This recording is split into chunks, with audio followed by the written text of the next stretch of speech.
Welcome to YogiViews, where my guest is yoga itself, through interviewing those who practice it, teach it, sell it, or simply love it. I am Antonio Saucis. This is the second part of a two-part show where I'm interviewing Diana Alstad and Joel Kramer. Yoga says that everything we need to live a fulfilled life, we already have. My master says it in a beautiful way. The fish is thirsty in the water. And yet, that is a thirst that most of us feel, and that at times we think we're going to quench in a relationship. The truth is that what you can't give to yourself, nobody can give you. And if that was a possibility in life, then that someone should be able to breathe your life through their nose. As we know, that is not a possibility in life. And often, relationships are more than the solution, the toughest of tests. I have the pleasure of having here with me today two individuals that, after 37 years together, have explored and developed what yoga can bring to the relationship arena. They are Diana Alstad and Joel Kramer. Welcome to the show. Hello. Hi, thank you, Antonio. Glad to be here. Very glad. Joel Kramer is a yoga pioneer and author whose teaching aims at making yoga relevant for contemporary living. By focusing on freeing yoga and spirituality from their authoritarian roots, he contributed to unleashing the tremendous emergence of creativity in modern yoga. Diana is an author, lecturer, and seminar leader who initiated and taught the first women's studies course at Yale and Duke. After they began teaching together, they created something called the Yoga of Relationship, a modality they continue to develop and teach. They, together, are the authors of the Guru Papers, Masks of Authoritarian Power, and more recently, The Passionate Mind Revisited, Expanding Personal and Social Awareness. Let's say we're talking about power. How, in your approach, can the Yoga of Relationship address power issues? You want me to do this? Go ahead. Men know a lot about power. I'm going to, take a little slant, but I'm going to get back to it. But you'll see that, I'm going to deal with the issue you're talking about. In some of our earlier workshops, we would ask people. We would say, how many of you, favor emotional openness over closedness? Every hand would go up. Mm. And then I would ask, how many of you think that people shouldn't try to control each other? And every hand would go up. And then either Diana or I would say, well, if you hold these two values in tandem with each other, you're going to drive yourself crazy. Why? How does this work? You see, this is what we're interested in. How does this work? Because emotional openness sounds like such a terrific thing, but if you really look at what emotional openness means, it means that you can be affected by. So if I'm emotionally open to you, it means that you can affect what? You can affect the way I feel. And, talking about attachments or non-attachments, we are, to a certain extent, attached to the way we feel. We are. I'm just looking at the reality. We have a preference. We have a preference. Feel good. So that I would prefer it if you made me feel good than bad.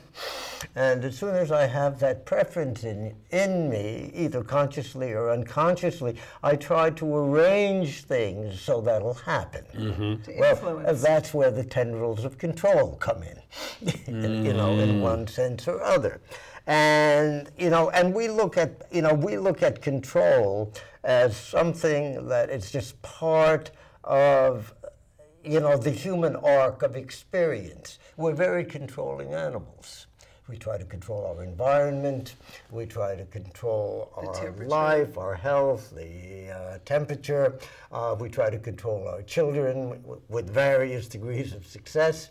And we also, to one extent or other, try to control each other. So that people who really look at control as an anathema, as something that they want to get rid of, aren't able to awarely see that control is part of who we are, and either we work with it awarely or it works with us unconsciously. So what we tried to do around control and power too, because you see, we look at power from a totally non-judgmental way. Unfortunately, the word power has had a semantical layering that's negative. But you know, I've also asked in workshops, how many of you would like to have more power? My hand went up, basically. And we look at power as the capacity of one individual or one piece of existence to affect the movement, the momentum of another, simply. Often for things that are not so good, but often things that are good, so that we look at power very neutrally, and that in relationship we think it's very, very important to look at not only power, but how human beings begin to segment the relationship, claiming domains of power. I will give you an example. As soon as a baby is born, almost generally speaking, the woman claims that domain of power for hers and begins to have power over the relationship vis-a-vis the, darling, we have to leave the party. The baby's got to sleep. This is just an example. Because she's the expert. Because she's and of course the man is very glad to have her be the expert. It means he has to do less work, basically. So these are things that happen unconsciously, and what we feel makes a relationship work is taking these elements and instead of judging them, really understanding not only how they work, but how one works within them, within oneself. And, that's part of the yoga relationship. And making things that are normally unconscious more conscious, like process. We focus a lot on process and dynamics to see what's going on here, really. Do you also use the body? Well, as I said, when you're having an argument or something, the body gets activated. And it's the times when you most need the yoga relationship is the time when it's the hardest to think straight and use it, because when it's knots can be very explosive and out of control. So that one way of using the body is to say, oh, I see activation going on in your body. Let's calm down, let's take a break, let's sit down, let's ground, let's get our feet on the ground, let's hold our hands, breathe. So, the body is part of relationships in that sense. Now, would you use any particular asana or some physical yoga in your program? No, the yoga relationship doesn't depend on having a physical yoga interest or practice, because often, luckily, it doesn't, because often in a couple only one person does yoga and not the other. But it does use the yoga of the mind more, and anybody can do that. It's not necessarily related to physical yoga. If you do yoga together, fine. But it's not necessary for practicing the yoga relationship. Right. Well, it's not necessary, but if you do yoga, the yoga, as you know, does open you up, in certain kind of ways. But Diane is right in that, in the middle of an argument, for people to say, let's stop and do some asanas, just doesn't happen. But you could stop and sit and breathe together and cool out. There you go. Yes. So awareness of the body and watching the feedbacks of the body. When is the activation calming down? What's the tone of voice, the breath? Is it hyper or not? These things are all relevant. So the more, if you do yoga, you're more aware of the body and how to calm it down. Right. Sure. Now, we addressed in a way power, and you've mentioned also self-centeredness. So how would the yoga relationship address self-centeredness? Well, we see self-centeredness as a core part of every living being, well, animals, humans, and that would include, for humans, the ego, because we feel that we evolved from primates and apes, and that we have a social mammalian nature that bonds and has empathy and care, but it also has a core of self-centeredness, which means centered in the self, taking one's self and self-interest and one's feelings into account, and wanting to feel good rather than bad, and avoid pain and have pleasure. So one of the workout areas in relationship is balancing around self-centeredness, because so we feel it's very important to have a framework of values that doesn't make the other wrong for being self-centered and call it selfish. We avoid the word selfish because it has a negative connotation, whereas we just like Joel said, we have a neutral way of looking at power.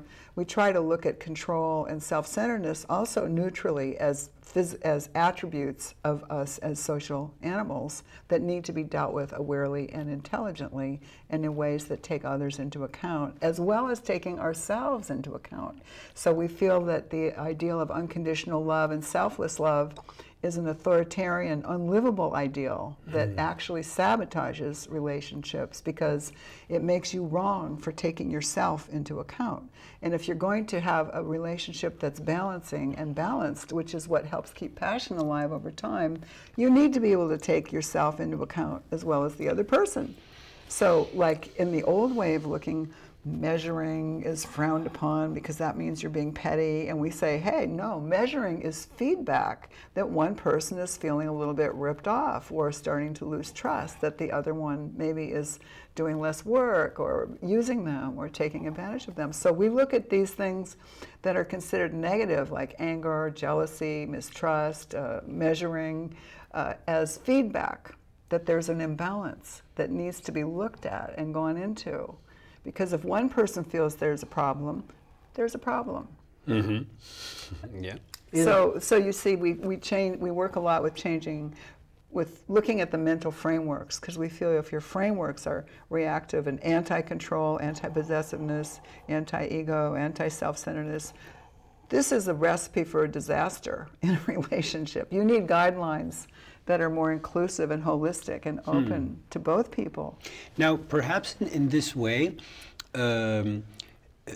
we have learned from yoga that selfless love and some of these things that you were mentioning now are somehow very important, something really important as an Eastern view of spirituality. And perhaps what you're saying is a little bit different from that. It is different. Let me say it. Well, I'll think about it. See, now you watch Control. Exactly. If you want to go right ahead. And for a practical example. Well, one of the things we like to give examples of control process. Now, one of the things I wanted to say is we feel you can experience unconditional love and selfless love, and mothers are the most common example of that because it's almost a genetic thing sometimes. But we're saying to have an ideal of it that you should is very different from having the experience of it. And it might make the experience less likely. Because if you have an ideal that you should be more selfless or loving better, then you get all self-absorbed in trying to be selfless, in measuring how selfless you are and judging yourself, feeling inadequate, guilty. That's very self-absorbing, trying to be selfless, because it's not possible to always be selfless. Selflessness comes organically in living, but it's not something you should try to be all the time, because that leads to feeling guilty or inadequate and struggle, effort. Now you can talk. You know, one of the things I like to use as an example is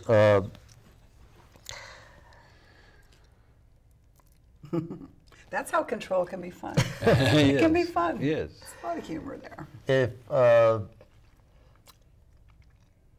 you know, do I love you because you're you, because you're such a wonderful, fantastic being?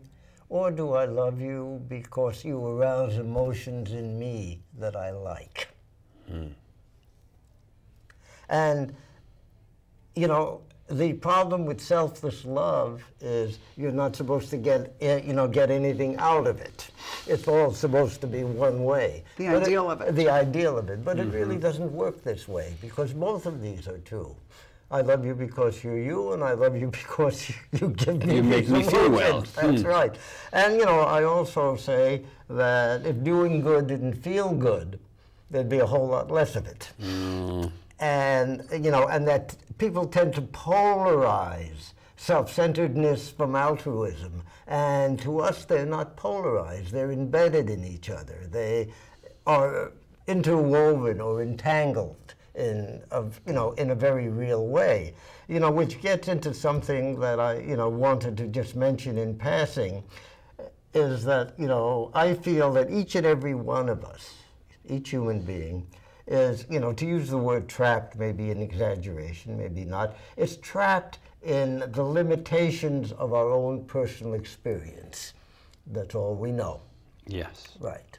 And that's like an enclosure. But I also feel that deep within us, unless we've been scared or beaten or convinced otherwise, that each and every one of us also has this impetus, this want to break out of that isolation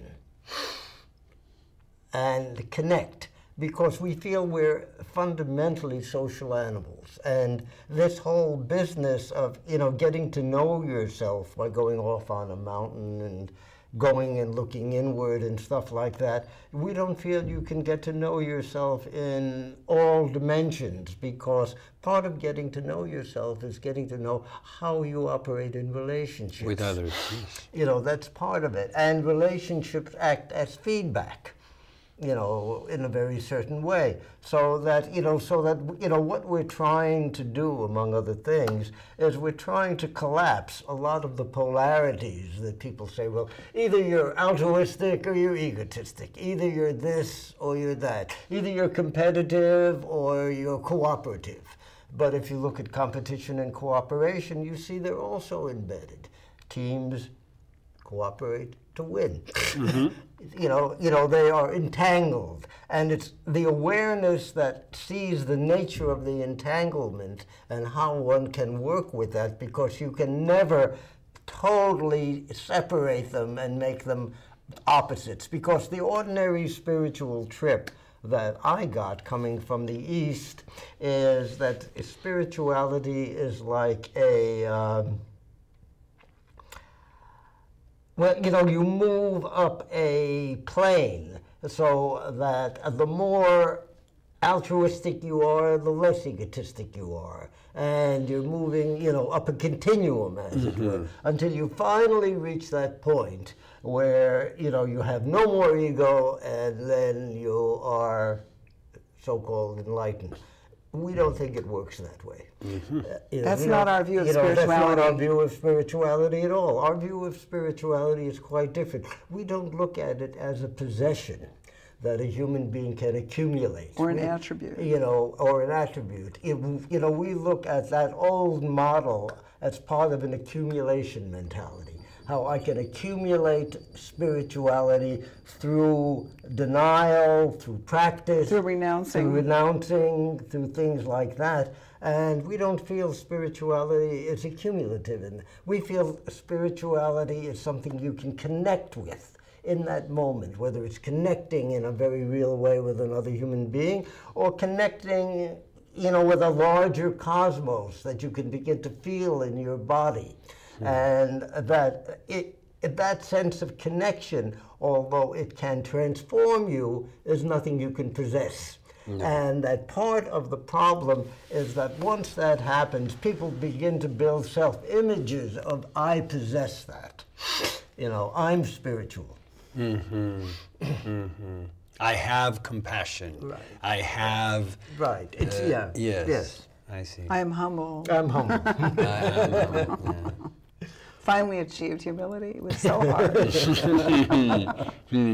Well, as you can see, one of the core aspects of the yoga relationship is we have a different view of spirituality, a different view of what relationship is, a different view of ego, of control, power, and self-centeredness, because we feel the traditional spiritual view of these things was very, look, traditional spirituality came about before Darwin, before discoveries of evolution, before feminism, when it was, like in India, there was a caste system, it was rigid, it was authoritarian, it was patriarchal, there was no privacy, there wasn't much individual freedom. So sadhus dropped out, or men at the later stage of their life got to be spiritual, and the whole concept of spiritual then was going within to have a mystical experience of oneness. It wasn't about connecting or community or being social. It was about inner exploration. And we feel that's an old model, that right now what's really the planet and the earth is crying out for is better relationships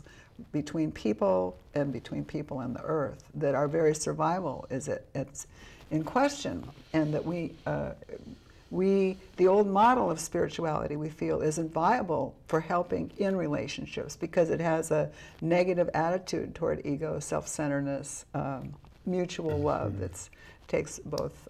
So in your approach, rather than dissolving these things, you want to be aware of them in order to work with them. Right, Is that right? To see that they have positive and negative aspects, rather than just villainizing ego or thought or time, being in time. We say, well, there's positive and negative aspects. There's, they have a double nature. Dual nature. Right, and we need to work with that intelligently and see the process and see the living situation of what's really going on here, instead of having formulas and rules and unlivable ideals that don't really fit. You know, dialectic. We have a dialectical approach that sees the complexity. Where, you know, complexity is very important, and we feel the old way of villainizing ego, villainizing self is pretty reactive and two-dimensional. You know, without the history of ego, which we're sitting on top of, you and I wouldn't be able to be sitting here doing what we're doing.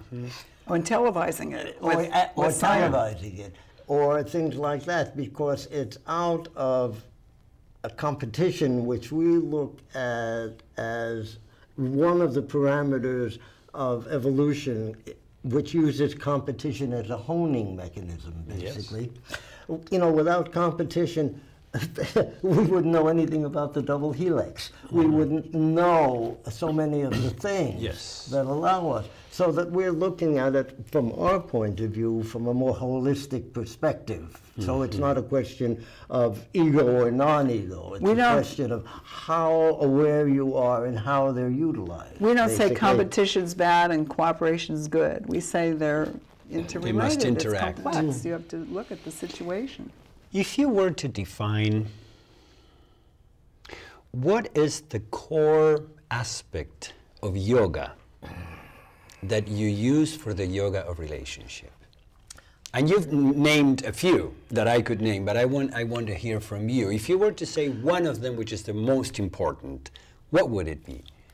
Would it be connection? Would it be awareness? Would it be... I would say the aspect of exploration and awareness and curiosity would be a core.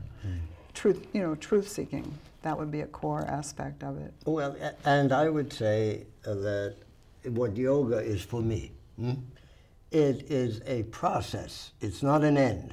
You know, that's why when people originally called me a master, it made me very uncomfortable, because you can only master something that has an end.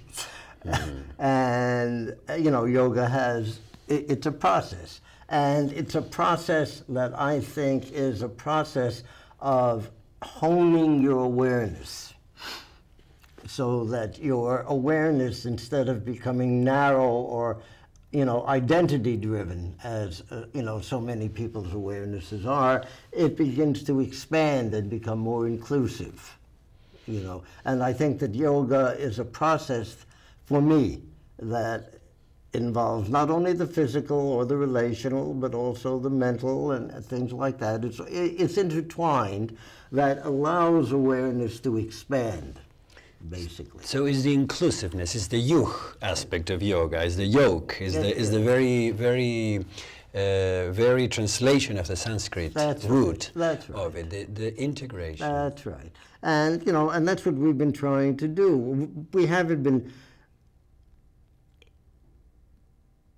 you know, saying that the old structures, you know, didn't have their place in, you know, in terms of the history of when they were formed and things like that. And that what we have attempted to do is to translate some of these things into what we consider more modern evolutionary terms, basically. Because evolution, too, is a process. Evolves. Right. Evolution, too, evolves. And we feel that what we need now is social evolution, evolution in relationships, because human beings are fantastic at almost every other arena that you can think of, whether it's sports or making computers or symphonies, art. Relationships, not so good. That's where we really are failing, and it might do us in, and we feel traditional spiritual values and worldviews are part of the reason we're failing, because they have unlivable ideals that don't match the reality of the give and take and balancing, because they came out of patriarchal cultures that didn't want evolution. They wanted authoritarian sameness and staticness. That's what the caste system was. It didn't want you to evolve and be curious and process-oriented. It wanted you to be in roles. So you don't explore roles. You just surrender to them. So traditional spirituality always values surrender and makes control bad. And we're going, that's not going to work with two people, man and woman, equal, or any two people that are trying to be equal. You've got to let them each work out around these things and not just have role. People don't want to be role-bound anymore, that's why. Now that causes a lot of confusion and problems to not have guidelines and roles, and that's why we're saying we need values that can provide a framework that gives guidelines that are viable, not ones that are unlivable, like traditional spiritual ideals. Well, if someone wants to get in touch with you and wants to know more from a practical standpoint and go, I would say you conduct sessions with couples or with people. We have, on our website, joeldiana.com, our first names, we have a yoga webpage. And in that yoga webpage, there's a box called the Yoga of Relationship. And in that box, there's the articles that we've written on the Yoga of Relationship, plus our two major books that you mentioned, the Guru Papers and the Passion of Mind Revisited, each have long chapters on love that deal with control issues and trying to provide a more viable framework that people will enjoy. Instead of fighting over control, they'll enjoy a more aware approach to it that can bring transformation. And our webpage has a way of contacting us through email, basically. Right. So, and we go often where we're invited to lecture and things like that. And you post that on your website, so people can know. Well, I have to say thank you very much for coming here today and for sharing with us your knowledge and I would say the fruit of your work, of your and relationship play. work. Yes, and play. Right. And thank you for also giving us a few bites of real demonstration. We do that real good. Yes. These were Diana Alstad and Joel Kramer. Joel Kramer is a yoga pioneer and author whose teaching aims at making yoga relevant for contemporary living. By focusing on freeing yoga and spirituality from its authoritarian roots, he contributed to unleashing the tremendous emergence of creativity in modern yoga. Diana Alstad is an author, lecturer, and seminar leader who initiated and taught the first women's studies courses at at Yale and Duke. After they began teaching together, they created something called the Yoga of Relationship, which was our topic today, a modality that they continue to develop, teach, and practice. They together are the authors of the Guru Papers, Masks of Authoritarian Power, and more recently, The Passionate Mind, Revisited, Expanding Personal and Social Awareness. I hope you enjoyed our show today. I would love to hear about it, and shoot me an email if you want at Antonio@YogiViews.com. And I hope to see you the next time.